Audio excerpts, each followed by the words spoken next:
Welcome to this Asia Briefing vlog. My name is 𝗏𝗏𝗃𝗏, and I'll be your host.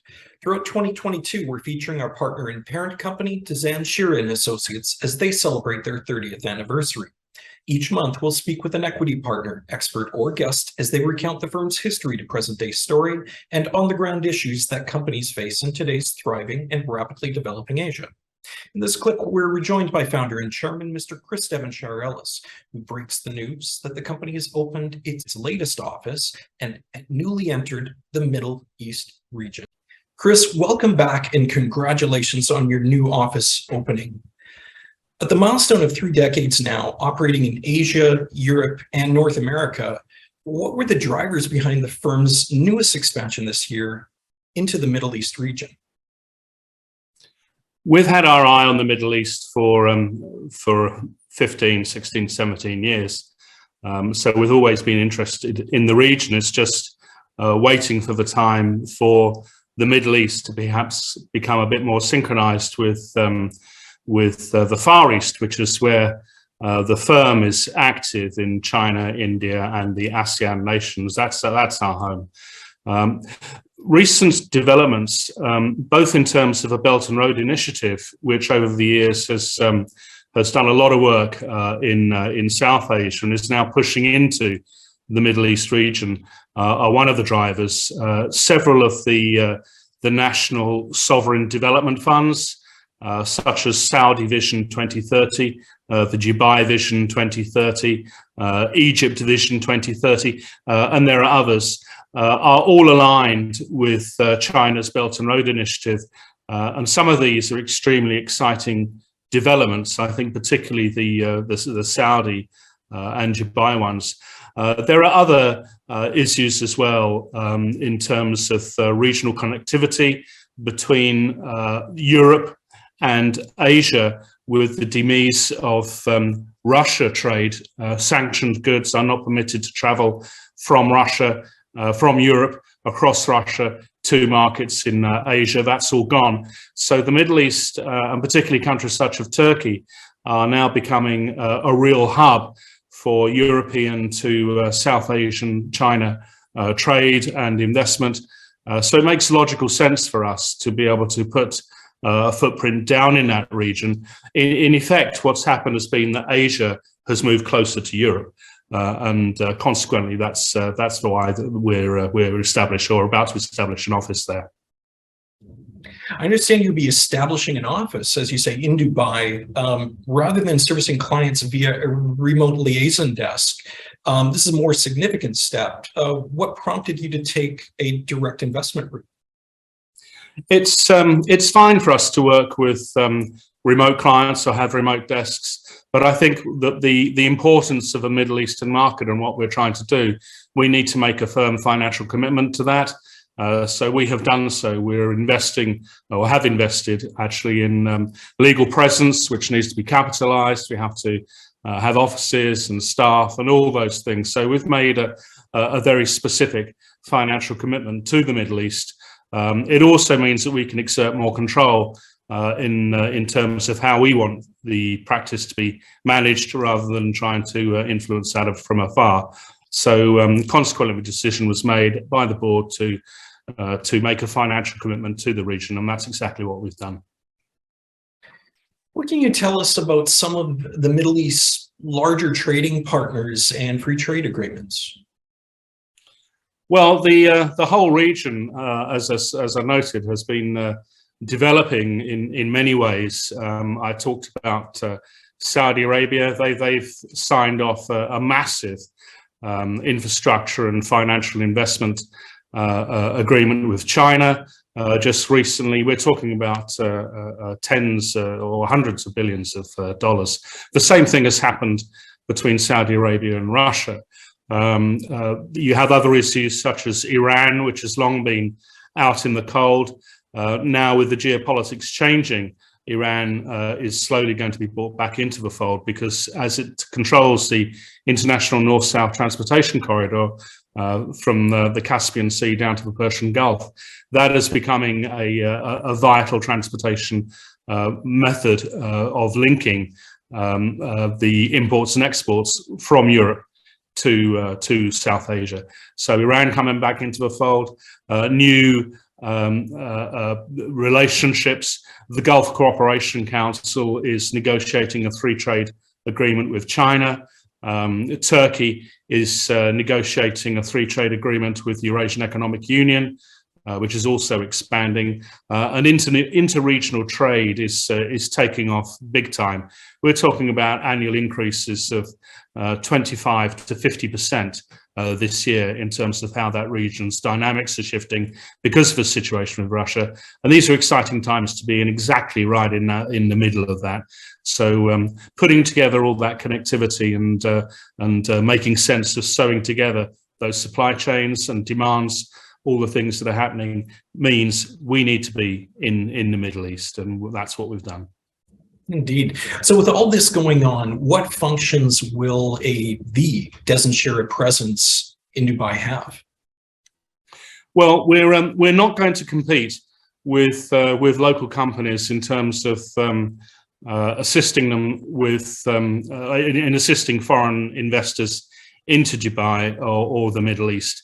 Instead, we have very well established partner firms across the region, and as and when we have clients that are interested in that, we'll be passing those over to our clients who we've spent a lot of time in educating, vetting. They're all international, they're all used to international businesses in their own right, but we'll be passing over investors into the Middle East to our well-established partner firms there. Our presence, so why are we doing that? Our presence in the Middle East is really to promote. It's a marketing office, if you like. It's to promote investments from the Middle East going into South Asia, which is our home.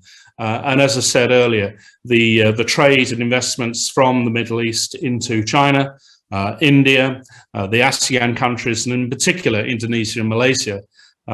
Singapore as well. This is a really hot corridor, and it's necessary for us to have a presence in the Middle East to be able to discuss with businesses that are operating there about the opportunities which exist in South Asia. So we have a win-win.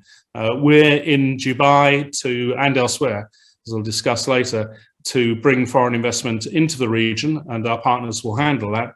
But at the same time, we'll be looking to educate and to facilitate Middle Eastern-based investments, and from other areas as well that haven't have a presence in the Middle East.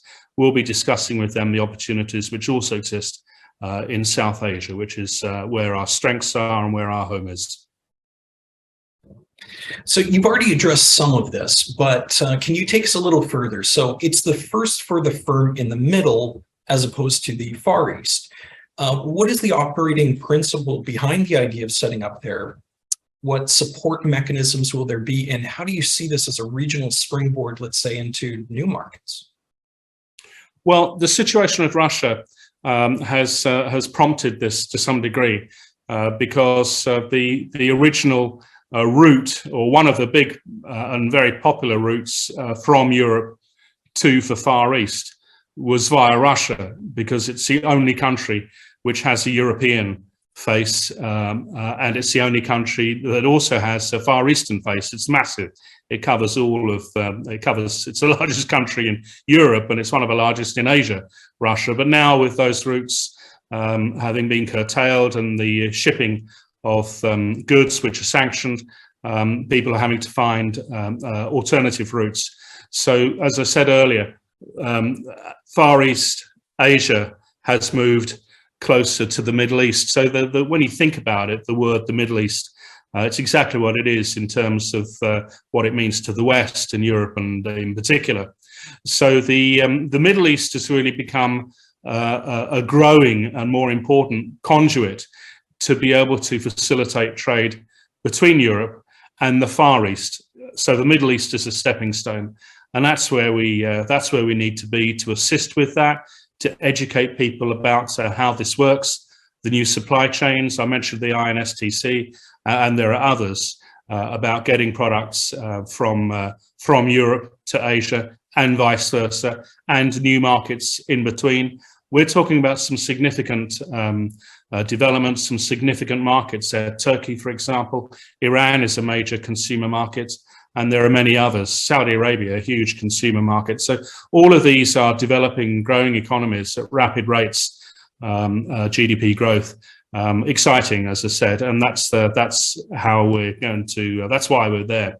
In terms of support, of course, we need to market this presence, and Dezan Shira and Associates owns Asia Briefing, asiabriefing.com. That has a range of titles, very well known: China Briefing, ASEAN Briefing, India Briefing, so on and so forth, Vietnam Briefing. We're launching Middle East Briefing, www.middleeastbriefing.com, on September the 1st.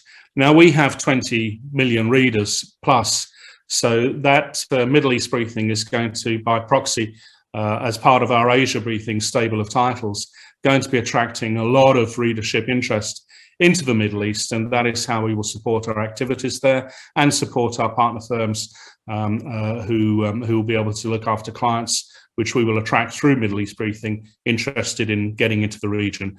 We then hope that some of those clients, and clients already or businesses already on the ground in the Middle East, that are looking to make a new step perhaps into markets in India, which has a significant Islamic population, Muslim population, Indonesia, significant Muslim population, Malaysia, the same. So we're looking for the Middle East, and we know that there's huge interest in countries such as these, and Pakistan, in providing goods and services to them from the region, and we'll be looking to facilitate that from businesses based in the Middle East and taking them to South Asia, because there are significant opportunities there. Not a lot of people understand this or realize this, but India, for example, has the world's third largest Muslim population, and the population of in Indonesia and Malaysia, in both Muslim states, run into the hundreds of millions of people. So massive markets, and we'll be looking for and assisting Middle Eastern based businesses to access those, because that's what we know. So lots to look out for. Middle East Briefing launched 1st of September. Fantastic. Well, congratulations once again. I understand that we'll be speaking with someone else with regards to the Dubai office. Yeah, Maria Kotova. She's been setting up our office there. She's very experienced professional. She's been with the firm for over a decade in Shanghai and elsewhere, and she's in the process of relocating there at the moment. She's been in Dubai for the last month or so, sorting out various relations that we have, dealing with the legal procedures and so on and so forth. Have I. So she'll be a good person to talk to. She'll be able to give you a real on-the-ground inside of the business environment in the Middle East, and Dubai especially. So yeah, you'll be having a good chat with her. Excellent. Well, I look forward to it very much. And you heard it from Chris, middleeastbriefing.com. Look it up. Thank you very much, Chris. Thank you, Gary. Okay, bye-bye. Bye-bye. Hi, welcome, Maria. As Dezan Shira's regional director in the Middle East, you led the establishing of Dezan Shira's and Associates legal entity and offices in Dubai. How would you describe an overview of the city's business environment and ease of setup and doing business there? Thank you, Gary. Yes, indeed. Dubai is known as a gateway to the world. Its geographical location has facilitated easy connections and lies just in the heart of Asia, Africa, and India triangle. So it has many corporate advantages, such as zero tax regime, highly diversified economy, easy business setups, and access to a large pool of talents. It is a very dynamic market. I can say it's fairly ranked 16 out of 190 countries in ease of doing business index. And indeed, we experienced it ourselves when we set up our office in Dubai. The process itself takes about 2 weeks to obtain your business license, but the longest time takes actually to prepare the documents for the application, as it needs to be attested at your shareholders' country. Also, opening of the bank accounts takes longer time than before, which is reasonable as a global trend to transparency requires banks to do more thorough KYC on the new customers. It was, I should say, it was a very interesting experience for us because we had to be in the shoes of our clients this time and go through the same process as we generally guide them through in Asia. We felt that the market is very competitive at the first glance, and there are many companies offering to assist with business setup, with compliance services. However, same as we see in Asia, we felt that finding the advisors who will not just introduce you to the legal procedures, but rather take more strategic approach and define the best corporate structure according to your company's objectives was very challenging. Very few providers have the same structure as us in Asia, where we have both legal and financial experts working together at a very early stage to define the risk-free structure for your business. We also had to register our trademarks as we were launching our Middle East briefing, and we had to work very closely with the local legal team who specialize in IP protection. So we've learned on the process of trademark registrations in Dubai. We even had to amend some of our design in the logos to meet local requirements. But overall, we felt that the process was very smooth, and we even felt that it was very similar first-to-file systems as we see in other Asian countries like China or Vietnam. Taking a wider view on this, some people think of Middle East countries as having purely oil economies. What can you tell us more about the sectors and about your clientele in the region? Right, indeed, that's their global opinion. And actually, GCC countries' economies implemented various diversification strategies aimed to expand their domestic non-oil industries and investment into private sector. 30% of UAE GDP directly based on the oil and gas industry, and about 96% of the country's proven oil reserves are actually located in Abu Dhabi. It's ranked number 6 worldwide. Still, UAE has the most diversified economy in GCC. Several government programs were implemented years ago to encourage higher public spending on developing new local industries and localizing supply chains. We see the top booming industries this year that our clients are investing into that include constructions and real estate, mainly hotel chains and restaurant businesses, retail, of course, particular e-commerce part of it.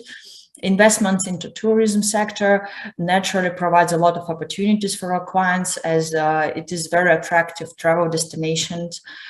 We also see many of our clients in healthcare and hospitality sector, as well as bringing expertise in consulting to various sectors, for instance, aviation, manufacturing, finance, and technology.